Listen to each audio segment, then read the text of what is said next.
Hi friends, hope your growth groups are going well as we continue on this series, Get Off Zero. This week we're looking at the commandment, thou shalt not murder.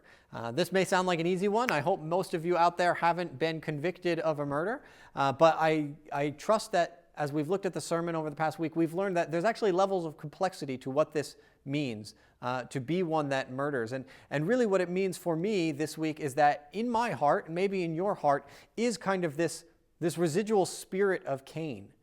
Cain had grown up, if you remember, in a household where he was seen to be the chosen one, the begotten one. And he grew up in contrast with Abel, who was the unnecessary, the superfluous one. And things got all out of whack for Cain when all of a sudden Abel's sacrifice was accepted and Cain's was not. This resulted in such anger and hatred in Cain's heart that he took out and he killed his brother Abel. And what ensued after that is a series of questions and responses with God, where Cain said that the curse God was putting on him was too great for him to handle.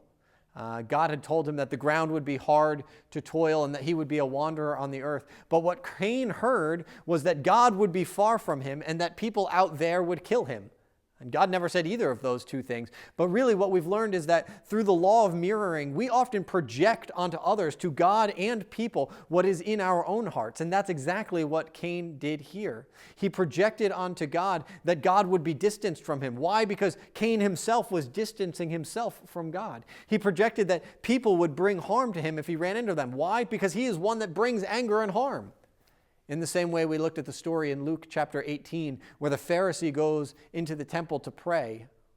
And when he prays, he prays, I'm so glad, Lord, that I am not like the extortionists or the adulterers or the murderers or all those terrible people out there. I'm so glad because then I get to give a tenth of all I have and I get to participate in all the ritual things. And God, I'm so glad that I'm not even like that tax collector right over there. Meanwhile, the tax collector standing far off, it says, just beats his breast and cries out, God, have mercy on me, a sinner. And then the scriptures say something fascinating. They say it is the tax collector that went home justified. The word actually means that the tax collector was the one that went home as the righteous one.